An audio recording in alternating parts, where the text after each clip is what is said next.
ഏശയ്യാ പ്രവാചകന്റെ പുസ്തകം 59:21 നമ്മളിങ്ങനെ വായിക്കുന്നു.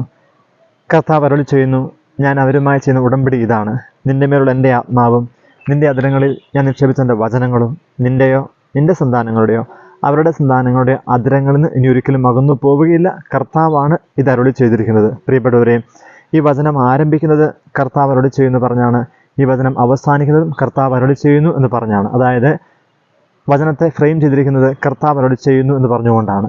പ്രിയപ്പെട്ടവരെ, ചില കാര്യങ്ങൾ വിശുദ്ധ ഗ്രന്ഥം ബൈബിൾ ആവർത്തിക്കുന്നുണ്ട് 2 തവണ.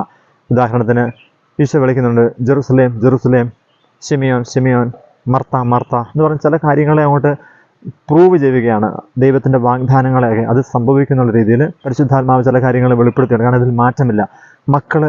തലമുറകൾ നശിച്ചു പോകുമെന്ന് ചിന്തിക്കുന്ന മാതാപിതാക്കൾ ഓർക്കണം, മക്കൾ നശിക്കാതിരിക്കാൻ ചെയ്യേണ്ട ഒന്നാമത്തെ കാര്യം മാതാപിതാക്കൾ വചനത്തോട് ബന്ധമുള്ളവരാവുക, അവരിൽ പരിശുദ്ധാത്മാവ് നിറയ്ക്കുക, അവരിൽ വചനം നിറയ്ക്കുക എന്നുള്ളതാണ്.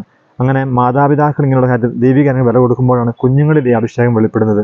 നിന്റെ മേലുള്ള എൻ്റെ ആത്മാവും നിന്റെ അധരങ്ങളിൽ ഞാൻ നിക്ഷേപിച്ചെൻ്റെ വചനങ്ങളുമാണ് നിന്റെയോ നിന്റെ സന്താനങ്ങളുടെയോ അവരുടെ സന്താനങ്ങളുടെ അതിൽ നകന്നു പോകാതിരിക്കുന്നത്. അതുകൊണ്ട് ദൈവീക കാര്യങ്ങൾ നമുക്ക് വില കൊടുക്കാം. മാതാപിതാക്കൾ ദൈവകാര്യത്തിന് വില കൊടുക്കുമ്പോൾ മക്കളിൽ ആ കൃപ വെളിപ്പെടുമെന്ന് ഈ വചനം നമ്മെ ഓർമ്മിപ്പിക്കുകയാണ്.